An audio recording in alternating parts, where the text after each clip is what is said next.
Heritage building তো অনেক শুনেছেন, কখনো হেরিটেজ হাসপাতাল শুনেছেন?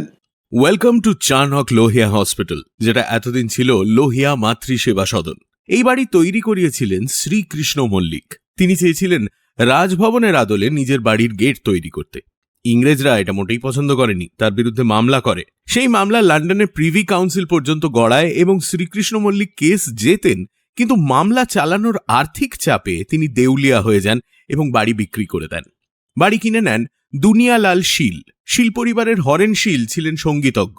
তাদের সময় বাড়ির দালানে ভারতের তাবড় তাবড় সঙ্গীত শিল্পী এসে পারফর্ম করে গেছেন। তবে 1920-র দিকে হরেন শীলের আর্থিক অবস্থাও খারাপ হয়ে যায়। বাড়ি আবার হাত বদলায়। এবার বাড়ি যায় প্রদ্যুম্ন মল্লিকের হাতে। এই পরিবারের মনমথনাথ মল্লিক বিখ্যাত ছিলেন জেব্রায় টানা গাড়ি চড়ার জন্য। প্রদ্যুম্নর শখ ছিল মোটর গাড়ির। তাঁর সময় নাকি এই বাড়িতে 35টি বিলিতি গাড়ি থাকত, তার মধ্যে 10টা রোলস রয়েস।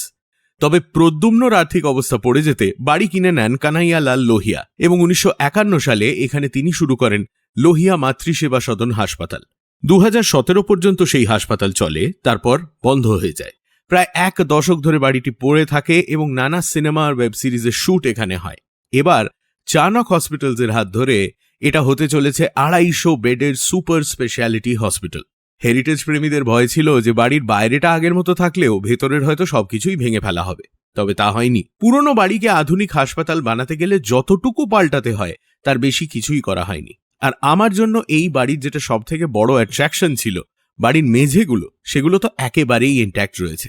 এমনকি হাসপাতালের ভেতরে এই বিশাল বড় আম গাছটাতেও হাত দেওয়া হয়নি। তাছাড়াও পুরনো এক্স রে মেশিন আর বেবি কট দিয়ে তৈরি আর্ট ইনস্টলেশন থেকে হাসপাতালের ঘরের দেওয়ালে দেওয়ালে হাদা ভোদা বা সহজ পাঠের ছবি দেখে মনে হচ্ছে শুধু আর্কিটেকচার নয়, বাংলার কালচারাল হেরিটেজকেও তুলে ধরার চেষ্টা করেছে নতুন হাসপাতাল। নতুন সফর শুরু করতে চলেছে Chanak Lohia hospital. Half pant হিস্ট্রির তরফ থেকে রইল অনেক শুভেচ্ছা।